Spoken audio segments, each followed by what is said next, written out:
friends, I'm Zaina, and on Zen and Zata, I share delicious plant-based recipes that anyone could love, often inspired by my Syrian and Palestinian background. Today, I'll be showing you how to make a Middle Eastern lentil soup called shorbat, and I'll be showing you the Syrian way to make it.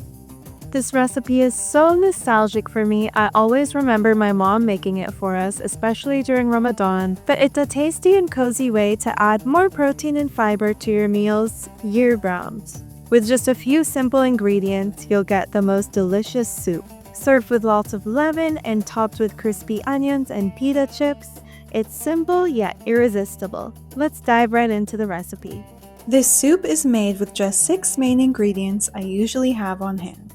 You'll need red lentils, lemon, onion, water and vegetable bouillon, although you can even just use water by itself and it will still be delicious, cumin along with salt and pepper, and olive oil.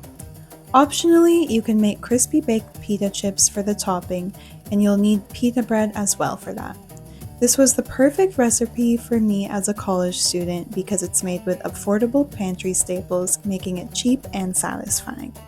If you're making the topping, we'll start by prepping the pita chips first. Making these simple pita chips really takes this soup to the next level. The crunch really adds to the texture.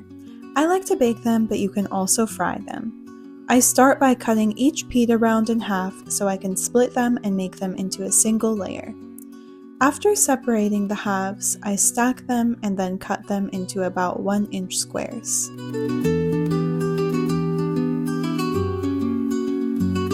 Then we'll coat them with olive oil and salt and toss them so they're evenly coated.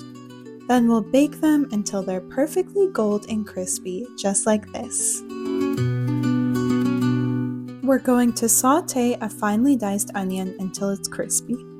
We'll heat the olive oil in a pan and then add the onion and spread it out into a single layer. Move the onions minimally so they crisp up perfectly.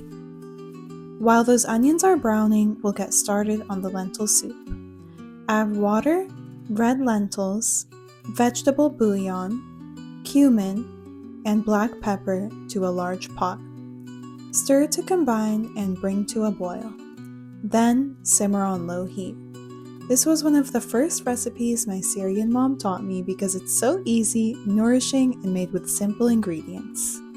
Now the onions are starting to brown. Once the bottom of the onions are browned, stir or flip them about halfway through cooking, and keep cooking them until they're golden brown and crispy. Once they're done, we'll transfer them to a paper towel-lined plate and set them aside.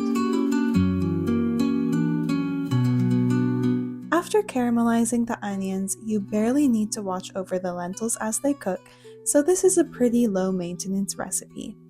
The lentils will be ready in about 30 minutes once they're soft and breaking down into the soup. For a smoother soup, I like to blend it directly in the pot with an immersion blender, but you can totally skip this step if you like more texture. Now we'll stir in the crispy fried onions, which makes this soup so delicious, along with olive oil, which gives it a richer flavor, and salt. We'll add about half of the onions in and leave the rest for topping. Stir everything together to combine and heat it up for a few minutes to let the flavors infuse. If you want to follow along with the written recipe and all my tips, I'll link the full recipe for this Arabic lentil soup on my blog in the description. Now let's serve it up. Top each bowl with lots of lemon juice and stir to combine. Then top with some extra olive oil if you want, more crispy onions, the crispy baked pita chips, and some fresh parsley if you'd like. This soup makes such a cozy meal on its own, but it's also perfect with a side of refreshing Palestinian salad or some stuffed grape leaves called yalanji. I'll link those recipes if you want to make a full spread.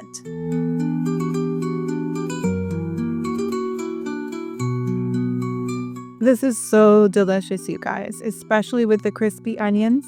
They add some sweetness. The crispy pita chips add an amazing texture.